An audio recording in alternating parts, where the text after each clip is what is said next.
You are experiencing the Knuckleheads of Liberty podcast. It is July 26, 2024, and welcome to the Knuckleheads of Liberty. June. Oh, excuse me, June. I'm already jumping into July. I'm so excited about Freedom Fest. Anyways, it is June 26, 2024, and welcome to the Knuckleheads of Liberty, where we're bringing you the people and the organizations fighting for liberty around the country and in your region. And today we have just a loaded show. We've got a special guest, Larry Sharpe. So he is a former LP governor's candidate for New York, and he has also just recently come off the vice presidential trail for the Libertarian Party as Not really. well. So, well, we'll hear all about it. Yeah. And as far as that goes, and then of course the news with Assange, we're going to talk about that because that is a breaking story as well. And our Knucklehead Noise Patrol will talk a little bit about a funny quip of Bill Maher and a kind of a twist he has on plastic. So we'll talk about that at the end. But before we get into the show, let me introduce you to our panel. In our lower left-hand corner, we have Leon, the word Brathwaite, last word in Liberty. He is a retired engineer in the state of California. In our lower right-hand corner, we have our special guest, Larry Sharpe. And my name is Jason McPhee, and I'll be your host today. And maybe it's possible Tim might pop in at some point too, our screaming eagle of freedom. So anyways, let's jump to what we always start with now is our Liberty quote of the day, and that's tied into the whole Assange story. So our invisible hand, James, can you bring up the quote? So they quote this time, one of the best ways to achieve justice is to expose injustice. And powerful quote. And, that comes from Julian Assange, who is a journalist, the founder of WikiLeaks, and of course, for the last 5 years plus a political prisoner. No other way to describe him. To me, I can't think of anything more powerful and what better describes the work he was doing in exposing a lot of the lies that our government tells to us routinely. And so, of course, we'll get into a lot of the details of that later in the show. What do you guys think about this quote? To me, that's an awesome short quote. Larry can go. Yeah, go ahead. Oh, I get to the first one? Okay, Yeah. yes. I think yes, but it's just not expose, right? So yes, but further, meaning that lots of people expose it, but are you going to do something about it, right? A lot of us expose it. We do something about it. That's the issue, right? And the problem with Julian Assange now is, while I'm happy he's free and not upset at him for accepting a plea deal, the fact that he had to accept the plea deal means exposing is not enough. That's my point, right? The system hasn't changed. He is still a criminal. He is still a criminal, right? He's still broken the law. He is still a bad guy in the eyes of the law. So while, again, I'm happy he's out, glad he did it, I would have done the same thing, right? I would have copped the same deal, right, to get my life back. So I'm not mad at him about it. All I'm saying is our system is still broken. I might say the first step is to expose, but the second step is to actually change. Mm-hmm. I think Larry makes some good points. I mean, the whole idea about Assange is that exposing the injustice, exposing the surveillance state that we are somewhat living in, I think is a good thing. Mm-hmm. But in order for him to do this, he broke the law. So he always had to want. I'm sorry? I said yes. Yes. So you always had to wonder, where do we draw the lines, because if laws are immoral or if the action of our government officials are doing illegal, unconstitutional, or immoral things, of course they should be exposed. But you have to break the law to do so. I mean, if you go back in I would go one step further here, right? And that is, even if you break a law, the judge or a governor or a president, whomever, somebody should say, you know what? The law's dumb. I don't care. This was the right thing to do, and I'm either not going to prosecute you or I'm going to pardon you. Okay, if you're saying that what he did was against the law, and perhaps it was. I don't know the details of the law, but for the sake of argument, it was. So then why doesn't the president go, yes, but the outcome was good and his intentions were not evil. Why is there a crime?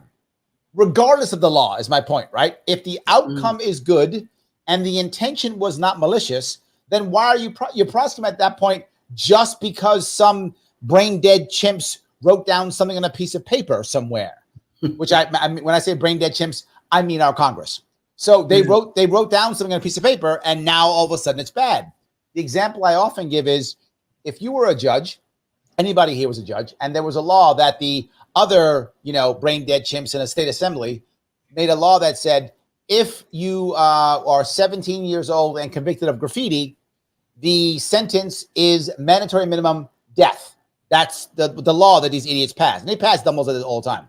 So if you're a judge now, and here I go to Judge Leon, and the jury convicts the 17-year-old kid. He's convicted, 17 years old. I go to you, Judge Leon, and I'm the prosecutor. I say, Judge, you are bound by law to sentence this child to death. Please do so. The question is, what do you do? And if you were to go, look, it's the law, I'm sentenced to death, you're a horrible human being. You should not be a judge. That's a terrible answer. The answer is, I'm not putting a 17-year-old to death for graffiti. I don't care what the store-bought empty heads in my assembly said.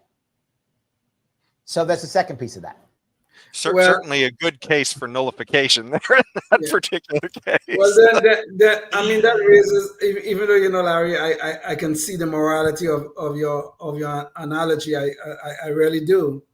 But that raises the issue of where do you draw these lines? Because, this whole idea of nullification, or this whole idea of trying to do the right thing or trying to be moral. Okay, as in your analogy, is a judge who have to be, well, I guess the judge was me. So it's about my morality is what you're talking about here. Yes. Then the question then becomes, where do you draw the line? Because everybody's morality, when you look at all of us here, is a very subjective thing.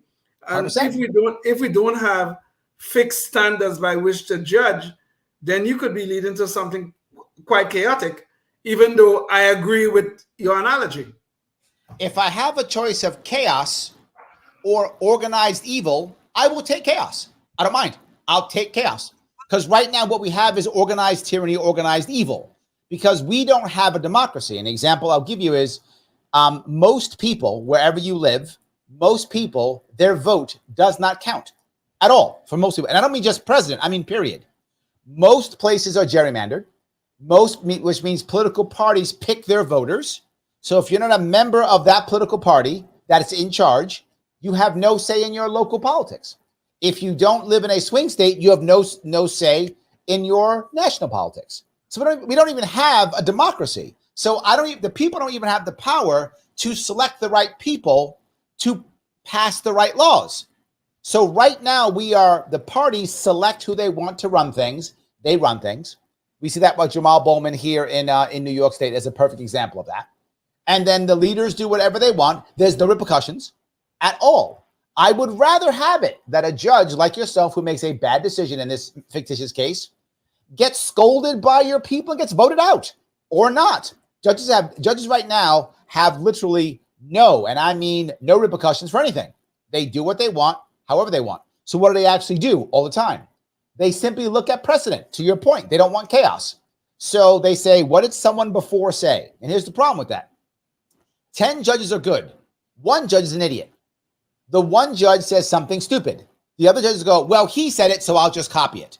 And now they're all saying stupid shit for generations because they follow, to your point, precedent, which keeps things non-chaotic and standardized, but retains more and more tyranny. So if I have an option of chaos or organized evil or tyranny, I'll take chaos. It's fine. Okay, fair enough. And one thing I would like to jump in on too, and I don't even think he really committed a crime here, but we'll get into that later in the show. I would like us to talk about. That's a good point, Jason. But don't worry, we'll have plenty of time for him later, Leon. Okay. But anyway, let's jump in because we're already a ways into the show. So let's jump into talking about Larry. So Larry is an interesting guy in the Libertarian Party. He's worn a lot of hats, and so I want to give viewers a chance. Certainly, we interviewed you before, Larry. This isn't your first time on the show, so viewers, you can go back and find out more about him and sort of what led him to Liberty and all that stuff in those shows. But right now, I want to get to just a little clip of his show so you know what it is that he's about. So first, James, could you show the visual real quick so I could show his a website? It's called the sharpeway.com. So this is where you can go find out a lot about Larry's other shows and find out ways that you can support and follow what he's doing.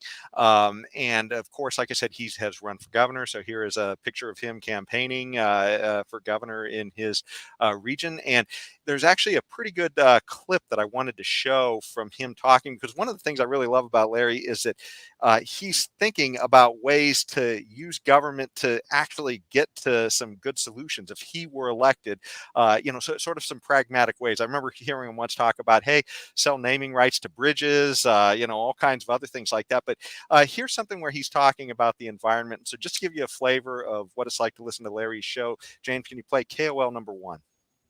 How about instead of us trying to get people to stop using water or use less water, meanwhile, we wash down ships and tanks every day and waste tons and tons of water on washing down equipment, whatever that we do every day. Instead of that, we try to find a very effective desalination plant. How do we do that? An X project. Well, if you want a desalination plant, maybe run by nuclear power, all of a sudden you have lots of water. Lots and lots of water. You have lots of clean water with a good desalination plant and a nuclear power plant. Literally, you can pump out the water that could go to a hydro plant. So energy could then create energy. Crazy, right? So the nuclear power plant that does the desalination plant, which goes to a hydro plant, it's not a perpetual energy machine. Whereas it's as close as you're going to get. But this actually can work. All we have to do is talk about it and walk away and let the private sector deal with this, but just give them a couple things they want. 1, stop punishing them. That would be nice, right? Stop regulating them to death, number 1. Number 2, talk about it so people see it. And number 3, give them some type of benefit if they're the first one who does it. So there's kind of a clip of Larry giving sort of a pragmatic thoughts. And, this is one of the things I appreciate, because there's a lot of libertarians out there who just say, end government, and that's it. It's like we have a magic wand that can just sort of do that tomorrow. So, yeah. So anyways, there's that. So Larry, you've been, I guess, participating in libertarian politics for a long time, and recently you were running as VP, and you were actually, Jane, really. Maybe you could show real quick. You were running with Lars Mapstead, and so there's a picture of that, and we've had Lars on the show a few times too. So I guess what it kind of is your role, I guess, behind the scenes? Because I saw that you were like moderating a lot of debates out there and all this. So I mean, you're totally in the mix. You seem to have your ear to the ground on everything that's going on. So can you describe for the audience sort of what your role is, I guess, within the sort of national libertarian politics? Whatever people ask me to do, that's literally what I do. I do whatever people ask me to do, right? You asked me to come on a show, I came on a show. People asked me to. I just got asked to moderate a debate between Michael Leibowitz and Jeremy Kaufman this Friday at 6. So I'll be doing that too. So people often ask, because I'm a public face, right? When I ran for governor, I was on all the big shows. I'm often representing people. I raise money for people. I'll MC things. It's whatever the party needs me to do. I tend to not care about any group within the groups. People get mad at me because I don't attack the other group, whatever the group that you like, those who attack the other group. I never attack either group. I help any group that asks me to help, which makes them angry because how dare you help that group? But I help them. I don't want to fight the culture wars. The Libertarian Party culture wars are a colossal waste of time. So I don't fight them. And people get mad because they want me on their side of the culture war. But I'm not going to be on your side. I don't care. And then they get angry. But then they need money. So they want me to raise money for them. So they forgive me. And then I come raise money for them. Or they need someone to moderate something. So they all of a sudden don't get mad at me anymore and tell me to moderate. Or they need someone to come to their podcast or whatever. So I just say yes. So that's what I do. I do whatever they ask me to do. Okay. Did somebody ask you to run for vice president? Yes, Lars Mapstead did. Okay. Yes, that's I correct. was going to ask what inspired you to run with Lars, but I guess it's Lars asking. Well, no, Magic a couple people asked me to be forward with you, and this is the issue. A couple people did ask me. Josh Smith also asked me, and I'm Josh's friend, so I actually considered it, and I actually started calling some donors, not donors. I often call donors, but I was calling delegates, see what they were thinking, and I didn't see Josh having that much of a following on that, but Lars had a following, which is good. But the other thing is, Lars was the only one who he had two things that I wanted. One, he wasn't connected to any caucus, and I didn't want to have a caucus person win because I knew that would just create more civil war, and we keep fighting we keep fighting the culture, which we're fighting now. Again, exactly what happened, right? If Chase or Rechtenwald won, either one of them won, we were going to fight culture war, and odds are one was going to win, and one did, and we're fighting culture war. I wanted Lars to win because Lars was not a member of any caucus. So he didn't have either side. But not just that, Lars was heavily funded. Lars is a well-off man himself, and he could put money into his own campaign. Plus, he has wealthy friends who don't care about libertarians, but care about him. So if someone else wins, they go, I don't care about libertarians. I'm not libertarian. Oh, Lars won? Here's money. I love Lars. So his friends would give money. He would have raised easily $3, $4, $5, $10 million that no one else will even come close to raising. He also was the only guy who understood my plan, which is the only right plan, which is the plan to not focus on all 50 states right away, to focus initially on smaller states where you may be able to get a good polling. So the polling then makes it a national campaign, and then focus only on trying to get electoral votes off the bat so you can make actual impact, which then again gets us more press and more money. And now you can get 3, 4, 5%, get ballot access across the state, and also qualify for matching funds in 2028. And why does that matter? Because that will draw talent, donors, and expertise to the party. I said that the Libertarian Party wanted to play culture war. So it did. And we got Chase. And now Chase is going to fight the same culture war that Rechtenwald would have fought. So Larry, what do you think about the current culture war that is ongoing in the Libertarian Party? It's a colossal waste of time, which it was back in 2020, it was in 2022, and it is in 2024. The culture war is why I didn't get ballot access in New York State, and which why I don't have ballot access now in New York State or Illinois or Alabama. It's because of the culture war. It's the reason why I couldn't run for president, because I couldn't get ballot access in 2024 because the culture, people were so worried about culture war, they wouldn't support. In 2022, I was the most popular libertarian running clearly that year. I raised $500,000 again, the second time. I was polling at 6% in New York State. That's impossible. And they were like, no, we're not going to give you money. We're not going to support you. Cause culture war shit. Because you didn't get angry at the side that I wanted you to angry at. That's how short-sighted we were. So we lost ballot access in New York State, which means not being able to have it now. And we lost me as a candidate. Because I got kicked off the ballot because I couldn't make it. If I would have made the ballot, I would have got at least 6% in that race, maybe 8 or 10. Who the hell knows? And with that, I would have been super popular. We'd raised tons of money. And this year would have been a great year for us. This year will be a terrible year for us now. We will probably come in, if things go the way I think they are, we're going to come in 5th. Not even 3rd, we're going to come in 5th. Because Jill Stein is now funded by the anti-war left. And RFK Jr., of course, has tens of millions of dollars. So we'll probably come in 5th behind all of them. Yeah, it does seem like one thing Chase Oliver does do, though, is he contrasts well with the two main party candidates as far as that goes. I mean, he's a younger guy. Yeah, that's yeah. It doesn't matter. So did Joe Johnson. No one's going to hear them. It doesn't matter. They don't have any money. No one's going to hear them. That's the point. No one's going to hear them. It doesn't matter what they say, right? It doesn't matter how awesome they are. It doesn't matter how good their messaging is. That's just shit we fool ourselves and believe it matters. It doesn't matter if no one hears it. It doesn't matter if no one hears it. Someone's got to hear it for it to matter. No one's going to hear it. No one's paying attention to any of these guys. They're paying attention to Trump, Biden, RFK Jr. That's it. No one's going to get anything. That brings up a good strategy point, because one of the contentious things that happened this year in libertarian politics is that people like RFK and Trump were invited to the conventions. Yes. In fact, and you know, it's funny because I listening to Dave Smith a little bit, you know, I heard him talk about, hey, look, we're getting eyeballs on the party. I mean, I agree. He's right. So, yeah. So, I mean, to be forward, I was afraid when we invited those people. I was worried it could go poorly. I was worried that the press would show up and be like, oh, it's Trump, so now all libertarians are Trump. I was worried. But I did realize that it would. I don't mind gambling because you gamble. I know from my Marine Corps days, right? In the military, you gamble when you're losing, not when you're winning. When you're winning, it's going your way. So don't gamble. You're winning. It's all good. When you're not winning, gamble. And we are not winning. So gamble. I thought it was a good gamble. I did. I was worried, to be clear, because there was a chance that it backfired horribly. But it did not. I think it was good for us in general.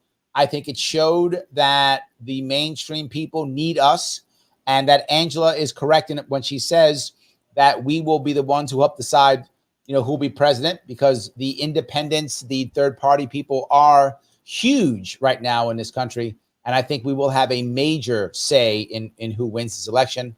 And I think that showed it. So I'm happy they came. I think in the long run, it was good. There were some rocky parts, but I think in the long run, it was a good idea. I'm glad it happened. Well, one thing I wanted to share too with the audience, and just to show the kind of contention it was making, you were actually narrating a debate that had RFK in it in California, and somebody got really upset in the audience. Yes, exactly. And I wanted to show that to the audience. That was this is Larry. This is Larry laying down the wood, I guess. And this is KOL2. James, can you show that clip real quick? I can tell you how we shouldn't handle the lies that come from the duopoly. We shouldn't handle it by repeating them. We cannot repeat the lies and the propaganda that they spit out. But hold on. But I want to hold on. Stop. You are going to be removed if you don't stop. Then get out now.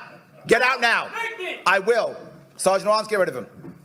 I will. We didn't come here to listen to Kennedy. We want to hear the other guys. I am. Get out. Thank you. So the guy was just really upset that you were letting RFK speak and not letting. No. That's the issue. The guy was actually. I feel bad for him because he didn't understand it all. Actually, Rec was happy with me. The problem is I was trying to make Rec look like a human being. The question I was asking was, how did if you move on with that clip, you'll see right afterwards I said, no, Michael, tell me how it affected you. What did you lose? And that's when he was like, yes, Larry, I lost a lot. Because he had lost a book deal. He had lost his own party. He had lost a lot. And he was walking down a rhetoric road that meant nothing. I wanted the people to see who he was. I was being a good moderator. Kennedy had just said his family and blah, blah, blah. So I was like, okay, great. Now let our guys say that too, what they lost. So I actually was being good to Kennedy. The guy was just mad because he thought, I'm just mad because my guy isn't winning. He was just mad. So he got thrown out. It was silly. It was dumb. And at the end of it, I let him, if you saw that, I let him and Rectenwald go at it. Rectenwald and him went at it at the end. I just let him go. I didn't mind. I told Rectenwald and Termott only one thing. I said, you can do policy all you want. I said, please don't do any personal attacks. Don't say, Kennedy, you're an idiot or you're dumb. Don't say that. Go, the policy is bad because. I'm fine with that. Just no personal attacks. And they were good. Rectenwald was good. So was Termott. Neither of them made personal attacks. They attacked policy only, which was completely fair. Yeah. To be honest, I think you get a lot more if you're listening out there to one of these libertarian debates than you get out of these mainstream debates between the two parties that just throw out bumper stickers. I also did one with Cornel West also. Yeah, I didn't see that one, but I think, was that at the same conference? Same conference. That was the next day. And the Cornel West one, I got to tell you, look, to be forward, Cornel West obviously is not a libertarian. I mean, obviously not a libertarian. But man, can that guy talk? He got a standing ovation. Wow. Yeah. Because he just is so good at the way he comes out and the things he says. You don't even know what he's saying. You're like, this sounds amazing. I don't even know what he said, but it's just great. It's just so good. He is a very talented speaker. I mean, he is very talented. People just love to listen to him talk. He could be recite the alphabet and we clap. I mean, he was very good. But Cornel West is more of a Marxist, and I mean, I don't think he understands anything about libertarianism, quite frankly. Yes, I think you're right. I'm just saying his speaking ability is just so good that we actually clapped. I don't know if he even knows what he was saying, but it was just, he speaks with that passion, and if you watch it, you're like, wow, it's very good. I wish he was on my side. So yes, he's very good. Well, Larry, what are some of the challenges that you guys faced, you and Lars running in this campaign? I know it's kind of loose for people who are watching. It's not quite the way it is in the other parties where it's a set ticket. I mean, you guys are sort of just saying you're running together, but in reality, they could elect either one of you, which is actually how Mike Tremont. No, that's not actually true because I dropped out. So no, okay. It actually wasn't true. So that's what I'm saying. I didn't really run. I was running only with him. And when he didn't make it, I just dropped out. I didn't actually run at that point. I stopped. I don't mean to be cruel, but I was very forward. I don't do this as a vanity run. The vast majority of people who run for office in the Libertarian Party are just vanity runs. It's I want to be cool, or I want to go on a show or something, and they run for office. Most, not all, obviously, but there are a huge chunk who do that. That's not what I'm doing. I've already been on Joe Rogan. I already have my own show. I don't require any of that vanity stuff. It's not something for me to do. So if we're not going to make impact, why would I run? I run to make impact. I ran in New York State twice so I can get ballot access. That makes impact, right? I ran so I could build the party out. That makes impact. Lars Mapstead had exactly the right plan. If we had won, we would have made impact. We would have won electoral votes. There would have been gold on the map. We would have probably come in fourth, maybe third. I mean, we would have made real. We would have gotten bait stage because we had the cash to buy the polling. We actually had a shot at doing something. Anyone else running wasn't going to do that because I knew half the party would be against them. The other thing that would have brought people together is Lars would have been to raise the money to hire people. And you might say, I don't like because my guy didn't win. Here's a check, Jason. Come aboard. I now love Lars. That's what would have happened. Because that's what always happens, right? All of a sudden, I'm paying libertarians to do work.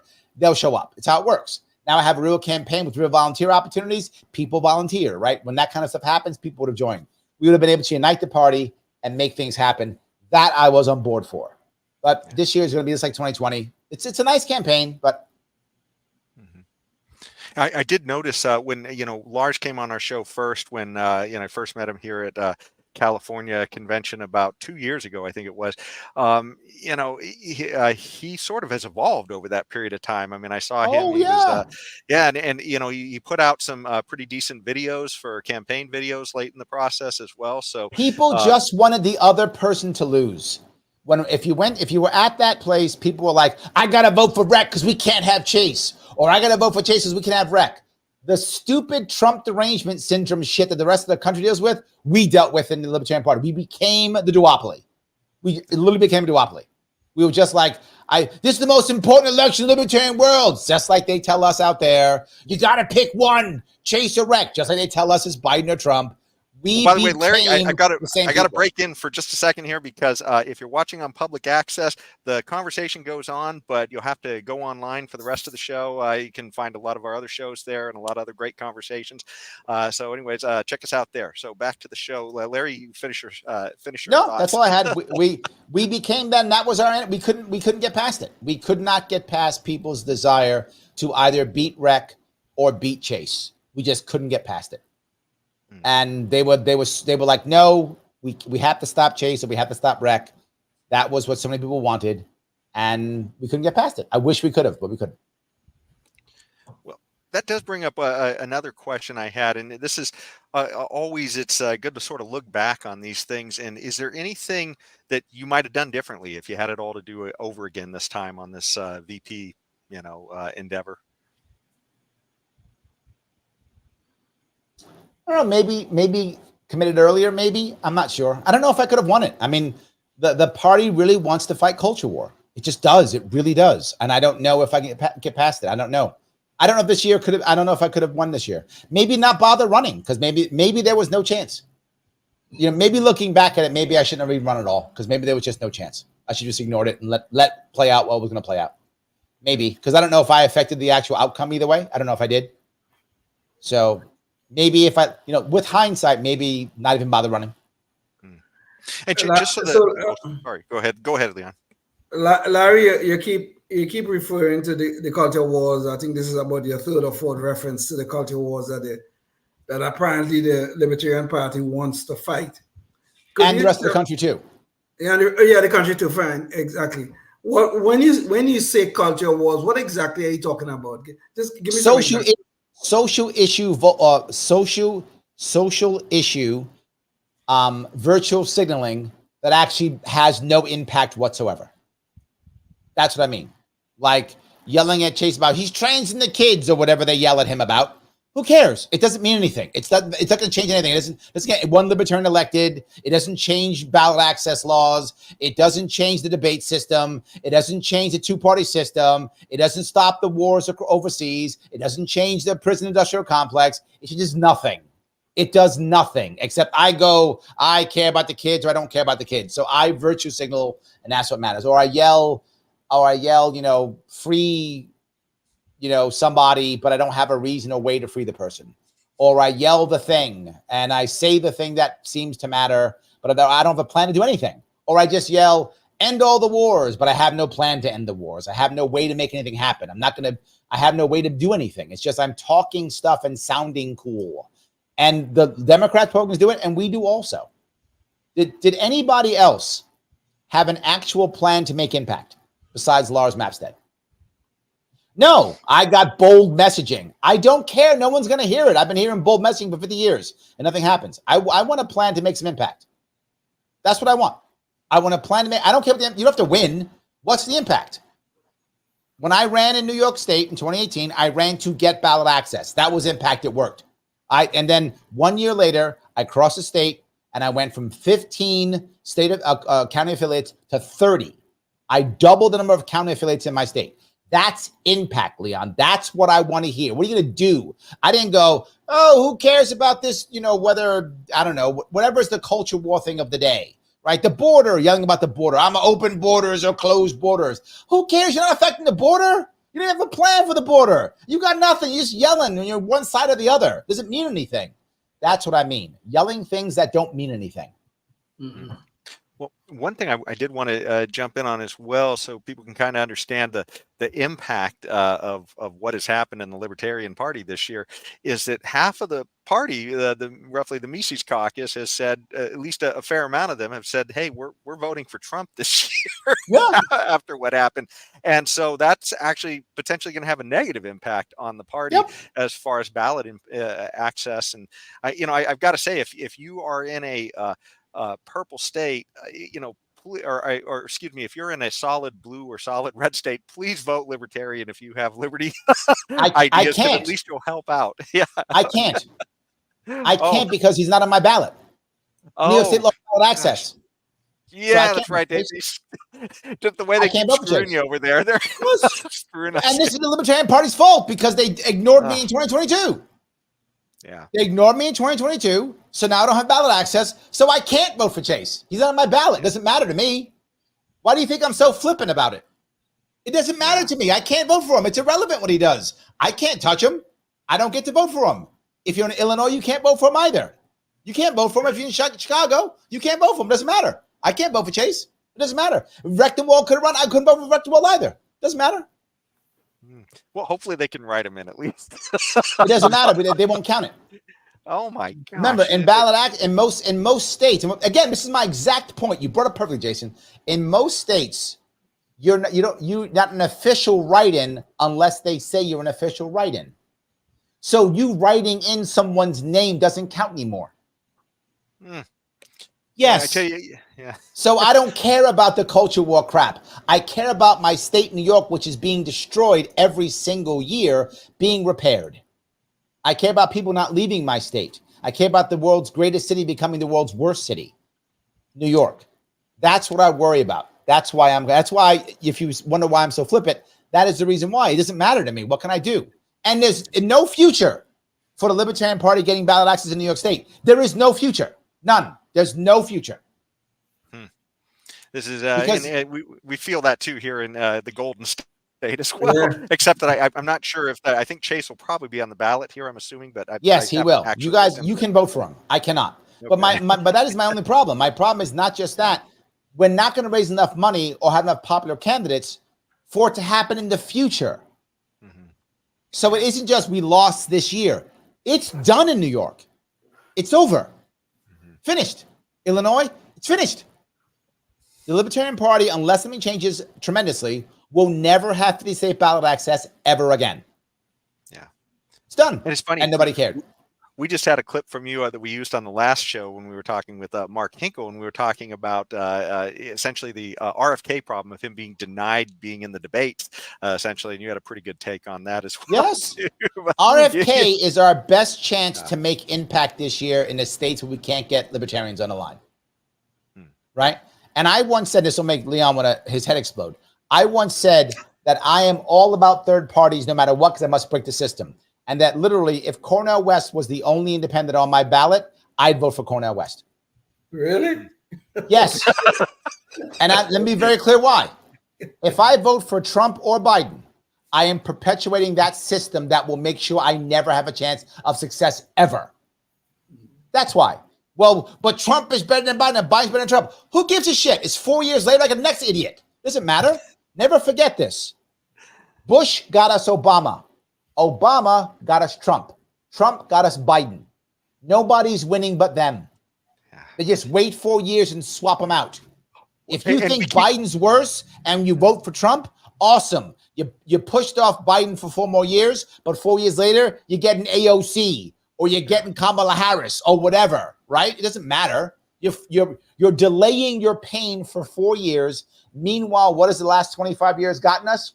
25 years of decay. And the next 25 years are full of decay unless we break this system.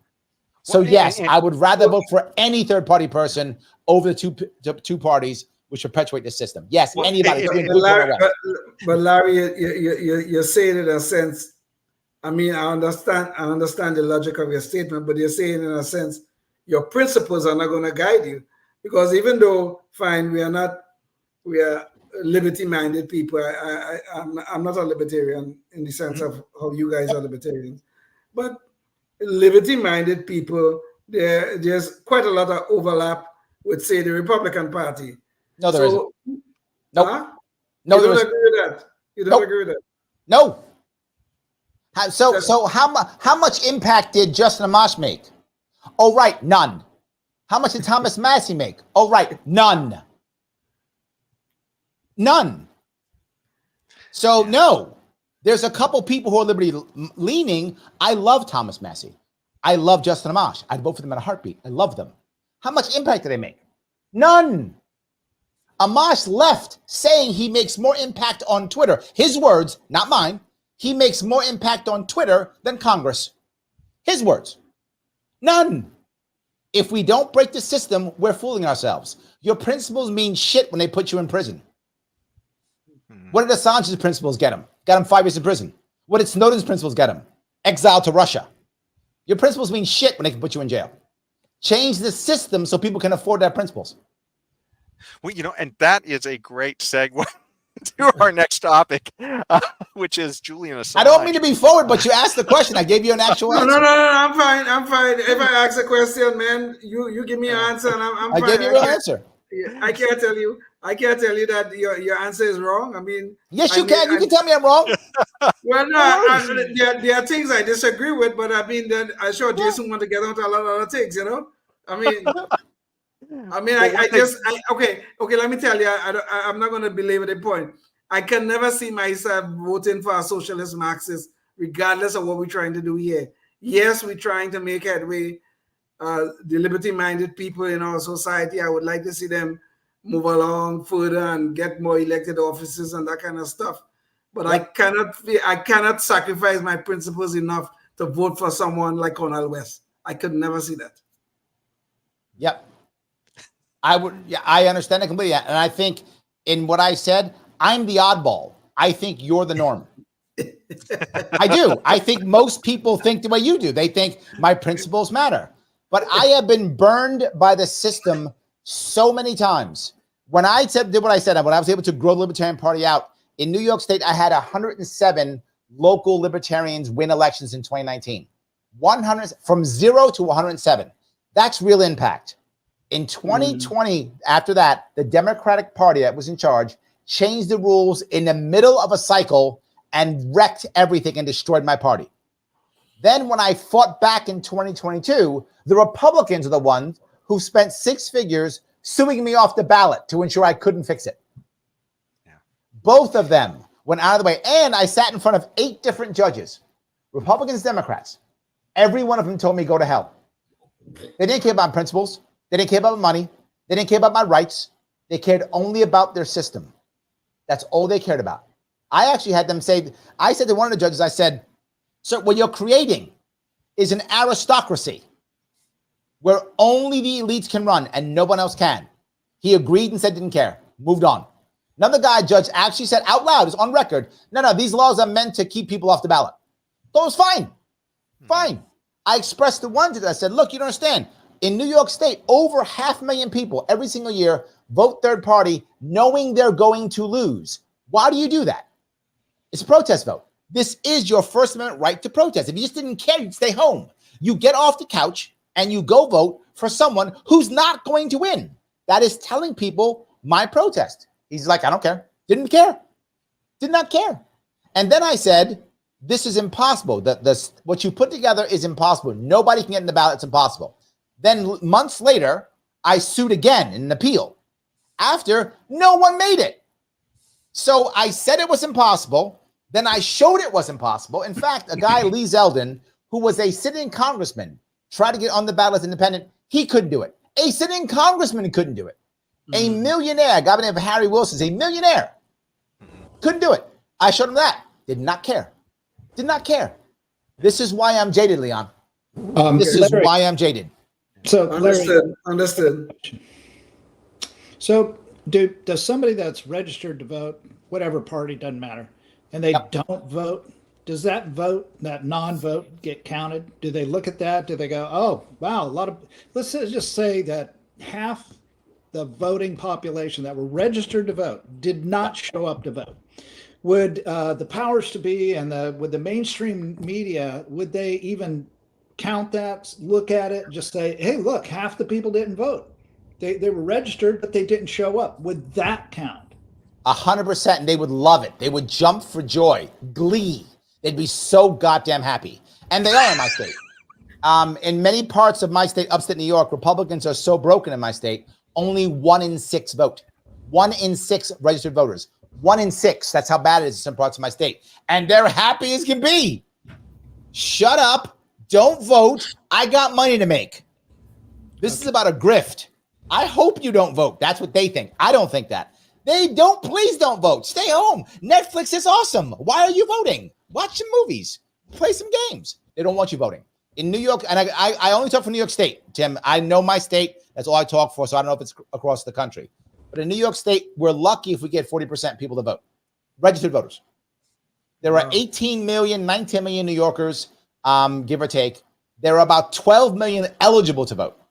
About 10 million who can vote, who are registered to vote. 2 million who are eligible who don't register. So that's about what it is in my state. Don't register. Of the 9 to 10 million who are registered to vote, unless it's a presidential election, maybe 4 to 6 vote, 4 to 6 million vote, half or less. That's every year. Yeah, it's pretty dismal. They like it. They like it. They don't care. They matter of fact, not only do they care, they care that they love it. 100%. Can't wait. So maybe they would like it even better then if they like if they like 60% not voting, maybe they would like 90% not voting. Love that. They only had to spend money on 10%. They only have to spend money on 10% of the people. And they would hope the people, generally speaking, the people who vote more are people who are older and people who watch legacy media, right? That's the highest percentage of voting. If those people did it, they could just do TV commercials and that's it. They would love that. Put their money on Fox News and CNN. Done deal. Win every election. They would love that. Mm-hmm. Yeah. Well, I tell you, this is all just absolutely earth-shattering stuff as far as people's understanding of how the system really works. But, I feel like we're, I guess, imprisoning the story of Assange here. So we definitely want to break that one out. No, look, I like the conversation, guys. I'm glad we're talking. If you want to ask questions, I like the back and forth. It's good. I enjoy the back and forth tremendously. No, it's awesome. And, like I said, to your point, though, about how Leon thinks I'm a communist now, so I'm not sure. He thinks I'm a communist now. I don't know. I might have lost him. I might have lost Leon for the next one, the next election. I might have lost him. You'll get him in the long run. I'll get him in the long run. I'll come back on in like 2 months, try to get him back. Okay. I don't know, to put Leon on the spot. My litmus test for a libertarian, whether you're one or not, is how you think about Assange. That's my litmus. Ooh, I like that. We're about to find out. But that was my point earlier, right? I am happy that he's free, of course. And again, I would have taken the same deal he took. I'm not mad at him for it, but I am upset that he's still officially a criminal. And I think he needs to be pardoned. He needs to be free. He needs to be something, right? I mean, again, happy he's out. I would have taken the same deal. So if they gave me that deal, I'd have taken it too. So I'm just being clear. I'm not being a hypocrite here. I'm saying the system still has to change. Well, that's my issue. This goes to both sides too, because, obviously Assange first sort of got into trouble under the Obama administration, and that's when he sort of had to start hiding in embassies. And then he was actually pursued by the Justice Department during the Trump administration. And, nobody, stood up for freedom of the press during that time. And most of the corporate media didn't even stand up for freedom of the press. Why would they? Exactly. Which is just unbelievable. You understand, corporate media is not real press. Corporate media is funded by 2 types of people. Politicians, actually that's not true. Political parties is more accurate. Political parties and pharmaceuticals. Those are the 2 people who fund them.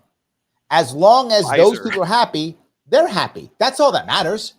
That's their audience. Their customers aren't us. We're not their customer. Their customer is pharmaceuticals and political parties.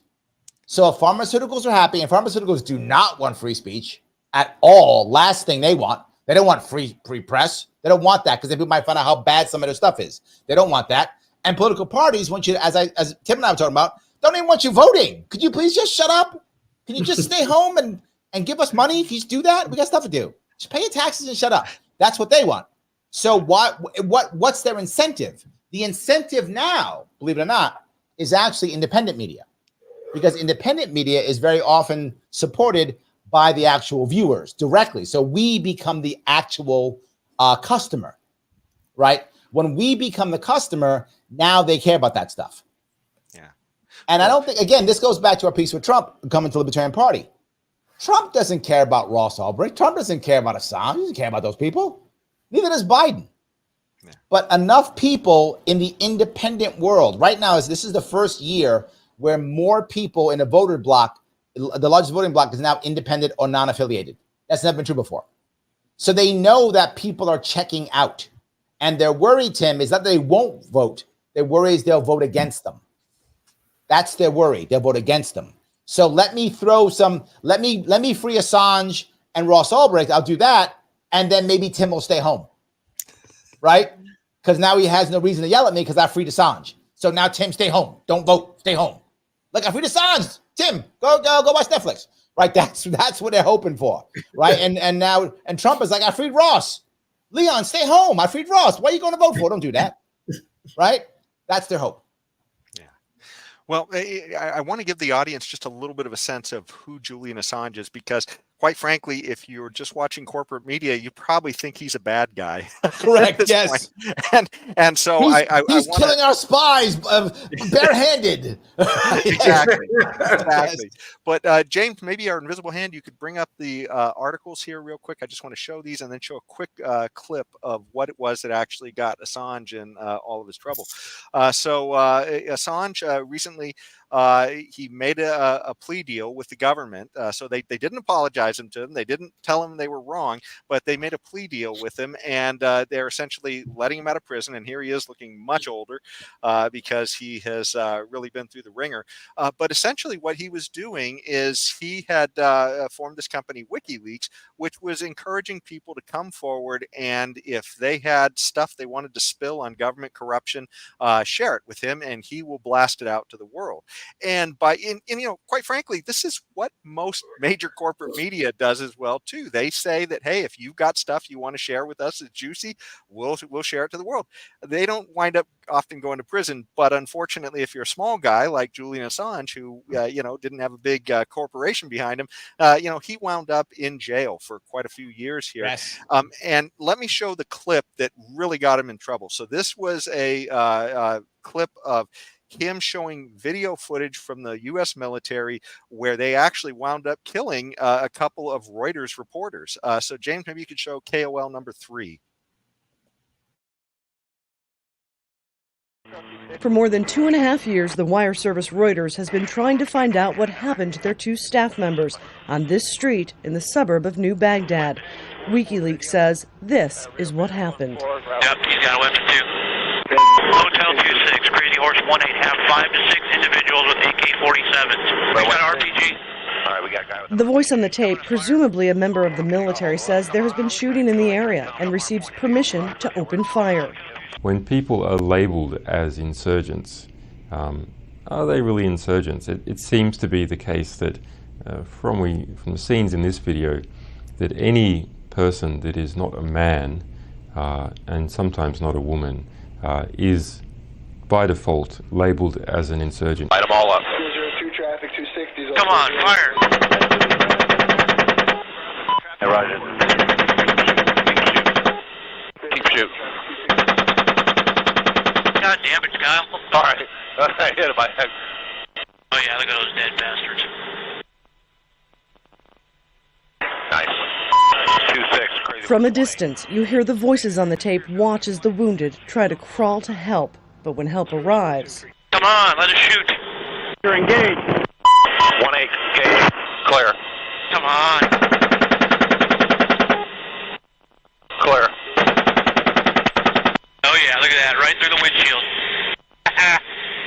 In this video, I think you see the corruption of pilots and the military by war itself, in particular by the modern nature of aerial warfare.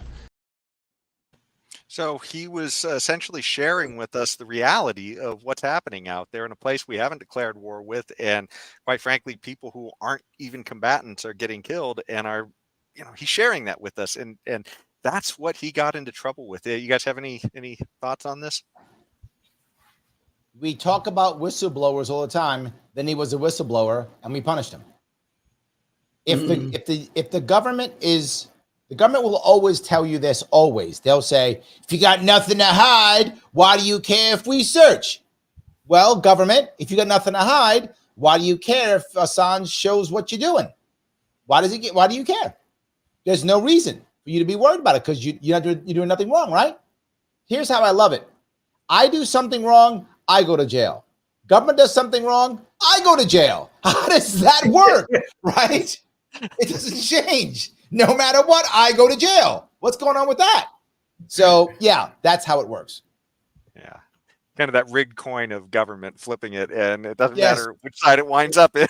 Heads, you go to jail. Tails, you go to jail. Oh, tails, you go to jail. Done. Exactly. Yeah, whistleblowers that went ahead of Snowden were also prosecuted or shut down or whatever.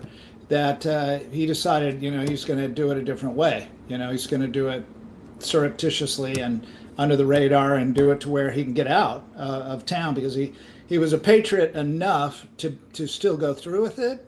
But at the same time, he knew what was coming. He was smart enough to know he couldn't go through the regular channels. Yes. Everybody else that had gone before him had been pilloried going the regular channels. So who can blame him?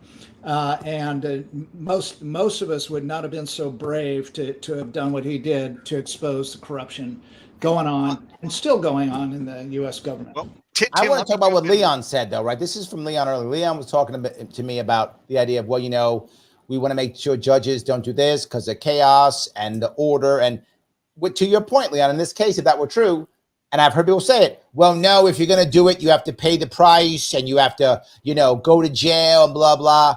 I'm on Tim's side. No, you don't.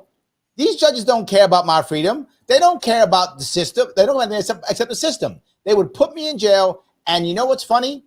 if Snowden had not done what Tim said, and again, I agree 100%, and he would have felt by the system, judges would have completely screwed him over. He'd have spent at least 10 years in jail, if not more, his life completely ruined, and he'd be a criminal, not a hero. Him leaving made him a hero. Assange leaving made him a hero. Bailing on this crappy system is what makes them a hero. Tim, I'm with you 100%. Well, hold on, Liam. Liam, hold on. Before you jump in, I was going to lay the foundation for Snowden, and let me, so our audience knows who we're talking about as well, because once again, if you don't know, you might everyone think knows who Snowden is. What are you talking about? I don't know. I mean, there's an awful lot of people. I mean, we had a Secretary of State who thought he should be executed. Anyways, but let me show real quick, James, going out of order here, but can you show KOL 6? Because this is essentially a video that shows what it was that Snowden was reporting about. Snowden said that, hey, look, the government is spying on everybody, and they're lying about it. They lied to Congress. In fact, there was a guy named James Clapper, who was the head of the National Security Agency. One of those. There you go. National Intelligence. He was head of National Intelligence. James Clapper. Okay. Yes. Yeah, and so he went to Congress and he absolutely lied about it, and Snowden showed him doing that. And here's video KOL 6, James. Can you show KOL 6? Does the NSA collect any type of data at all on millions or hundreds of millions of Americans? No, sir. It does not. Not wittingly.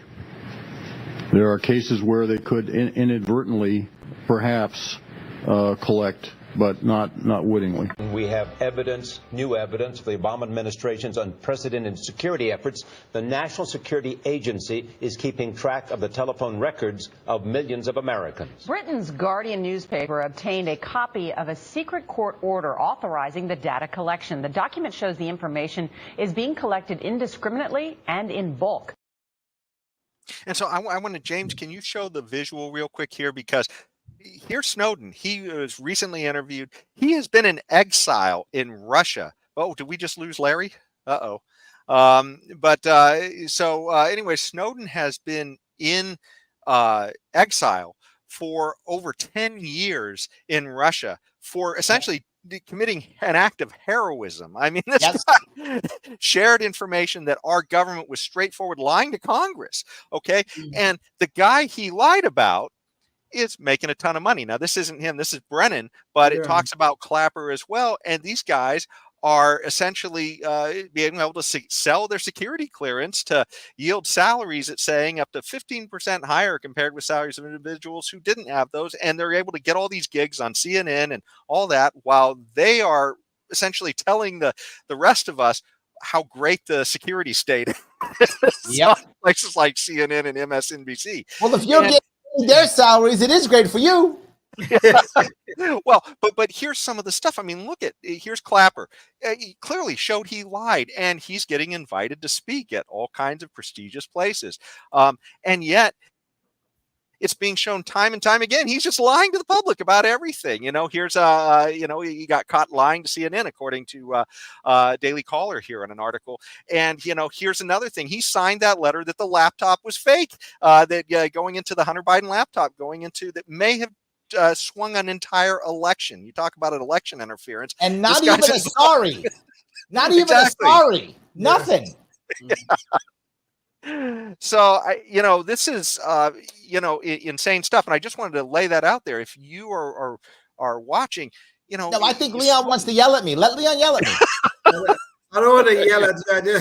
Let him yell at me. He wants to yell at me. Let him yell at me. Okay. Let me say my piece on this. Okay.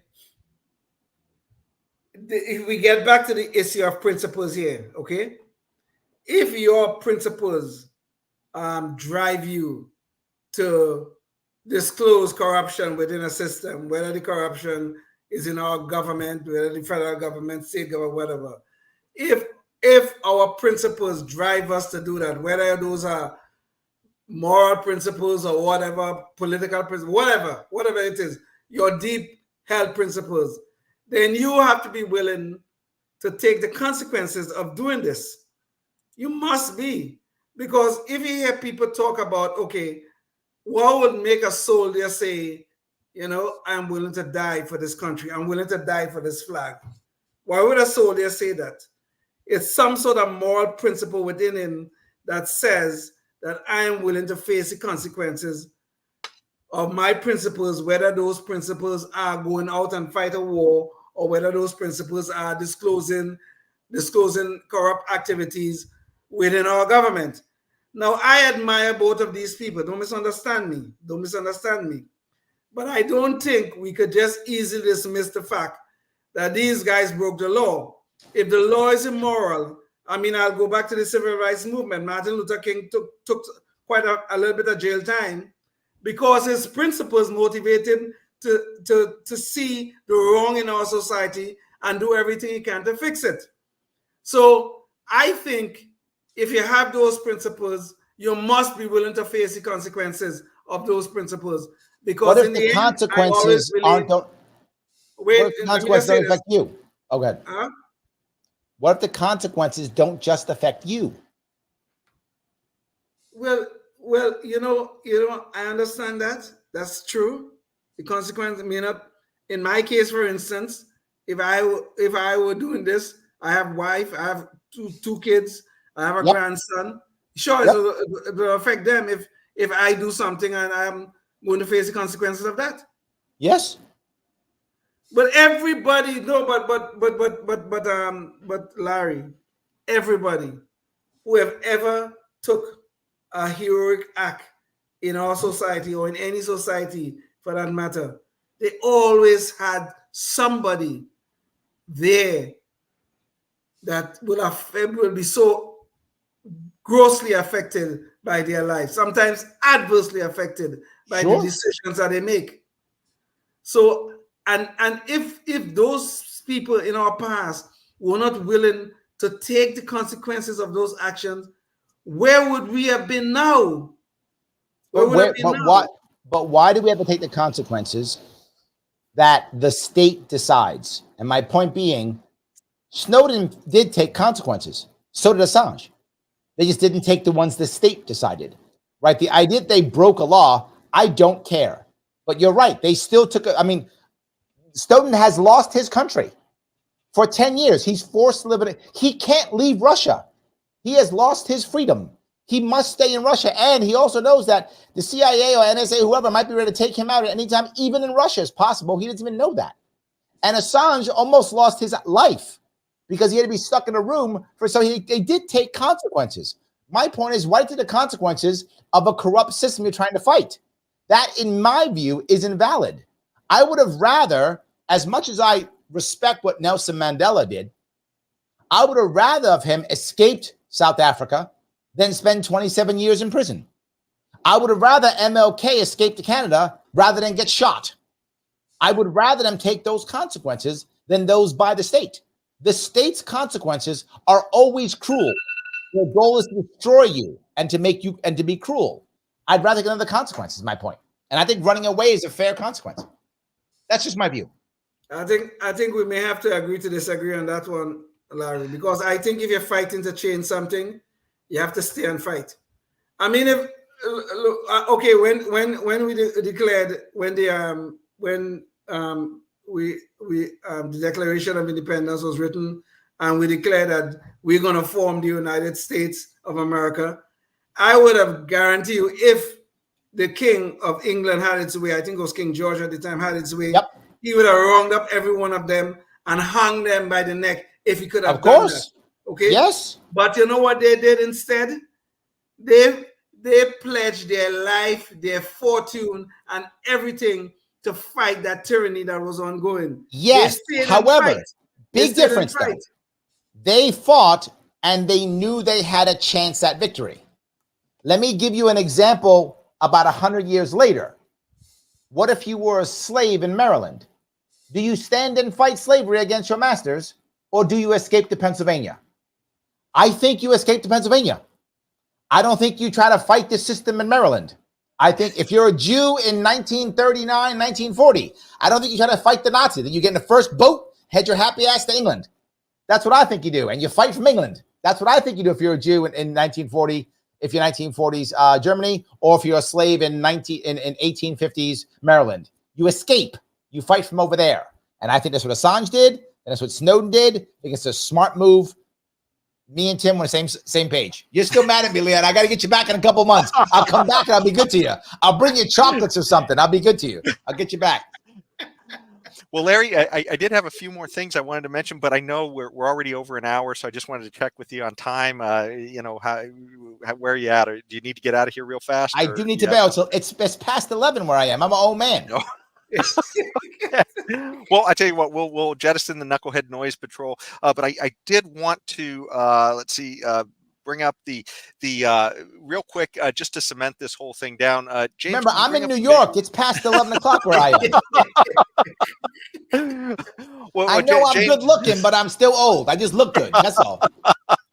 Well, James, this is real quick because I just wanted to show we were just talking about essentially Julian Assange not being corporate media, and lo and behold, about a week ago, this story breaks by Reuters where it turns out that, and I did have some extra stuff, but I don't want to take too much of Larry's time.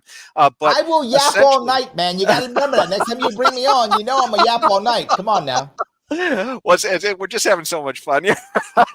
but I tell you, this is a crazy thing with this Reuters story. It was essentially that while our government was telling us that vaccine denial was misinformation during COVID, and that they wanted everybody to take the vaccine, and to the point where they were practically forcing it on people at the same time. And we did have a video clip of this, but I'll let it go. But literally, our government was going in and telling people in other countries, don't take the Chinese vaccine.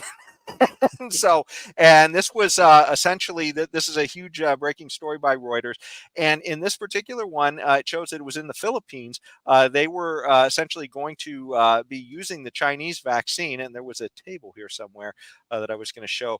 But essentially, it shows that millions of people, or, many, many people were dying there. Am I frozen? No, we're hearing you. Guys, hearing okay, everything was frozen on my side. But anyways, so things are a little frozen, so I can't actually find the table here. But in places like the Philippines, our government was going in and undermining the Chinese vaccine. So China was offering its vaccine to countries in that hemisphere, essentially, or in that region of the world.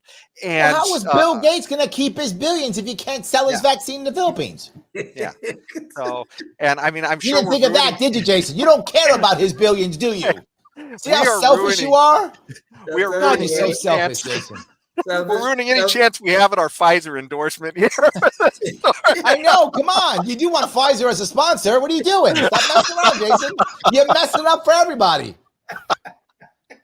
But yeah, it's just absolutely appalling. Wow. Tim told me he's going to wear a Pfizer mask next time so he can get the Pfizer money. That's what he told me. But I mean, aside from the fact that our government is committing this evil, essentially it's telling us that people are dying here because they're not getting the vaccine. And then it's telling people in other places, don't take it, when it clearly it believed that the vaccine does something, and they're causing people to die in other places. I don't think that's necessarily true. It could be one of two things. It could be that they just wanted American vaccines to be sold there. I think so too. Because that's possible. Because remember, the one thing that our vax companies were not giving away for free. They weren't. Yeah. Some of them were pressured into giving some away to some African nations for free out of just social pressure, but not because they wanted to.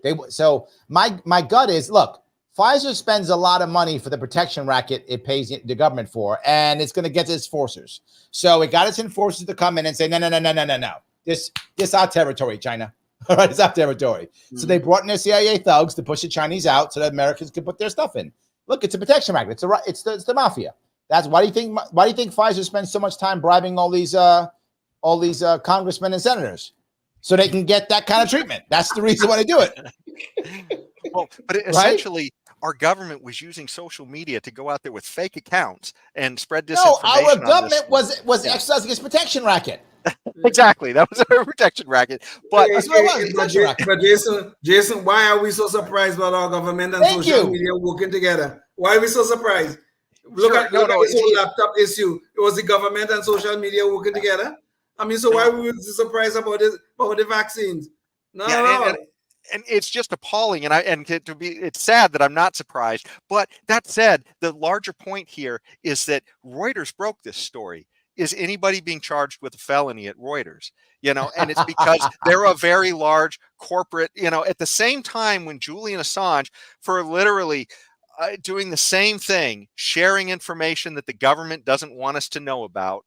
Okay. And the only reason why Reuters was not is because the reality of it is most of the mainstream media don't have any reporters anymore. If you look at what they are, they're pretty people who can read well. That's who does the news. They're not actually smart. They're not actually reporters. They're pretty people who can read a teleprompter. So who does the news? It's AP and Reuters. AP and Reuters does the news, and they give it to ABC, CNN, MSNBC. They give it to them. So you can't get rid of those guys. CNN wouldn't have any news. Yeah. Well, but I mean, the crazy thing is, though, I mean, this was a story you've got to assume that the government didn't want out, because, I mean, this doesn't look good for our government. No, I'm agreeing with you. But again, the government controls the media. So Reuters got it out. And the government said, don't give it to CNN or Fox or whatever. So it hardly got out at all. That's the point, right? The Reuters and AP don't have very good distribution. They actually do hard news. Their distribution is CNN, Fox, MSNBC, Post, whatever. That's the distribution. These guys don't actually have reporters. Again, they have pretty people who can read. So they need someone to do the news. So Reuters has something. And then the government says, hey, CNN, don't play it. And CNN goes, yes, master. And done. That's a sad state. I wish I was lying. You guys know I'm telling the truth. I wish I was lying. And it is true. I mean, like, the only reason I know about this is because I listened to Glenn Greenwald. And if I didn't listen to Glenn Greenwald, I might, maybe I did. Who is independent media. Exactly right. And you are his customer.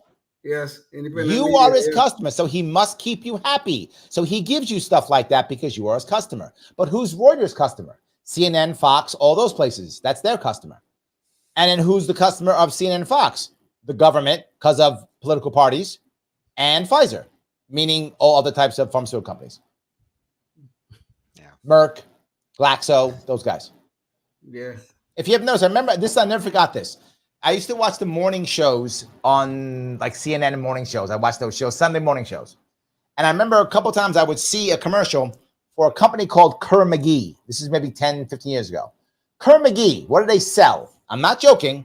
They sell offshore oil rigs. That's what they sell. And the commercial was about offshore oil rigs. So to ask myself, is there anyone watching TV going, oh, shit, you know what? I forgot my offshore oil rig. I'm so glad it's commercial. Let me call up and let me buy a couple of them. No one does that. No one does that. So why would you have that commercial? Because you want to control the narrative. So you buy all of the commercials so you can put $10, $20 million into an ad revenue share. Yeah. You do that. So now some nasty thing about oil companies comes out and Kerr McGee says, don't play that. You play that, I pull my ads. And this is how narrative.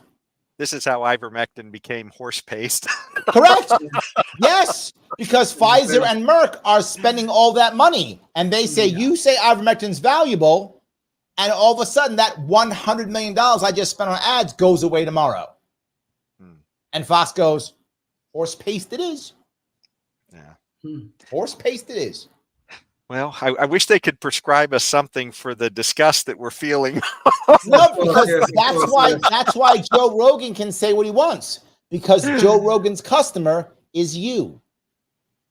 Yeah. Joe Rogan is independent media. He can say it. Glenn Greenwald, independent media. Breaking Points, independent media.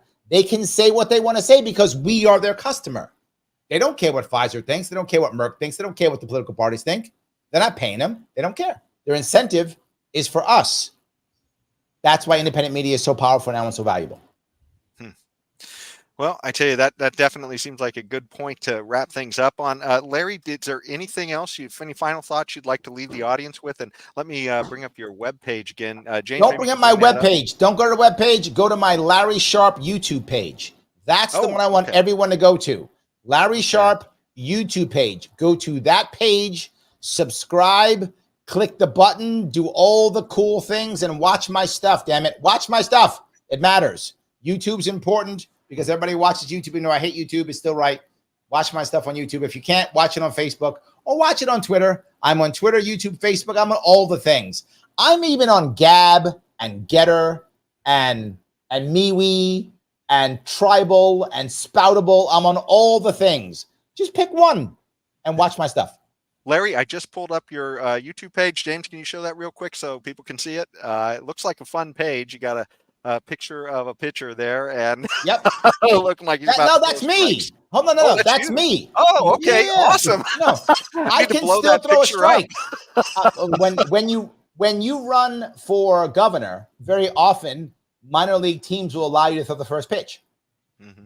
So I throw the first pitch. That's the Brooklyn Cyclones. I also threw the first pitch for the Utica Blue Sox. And by the way, I have it on record. It was videoed.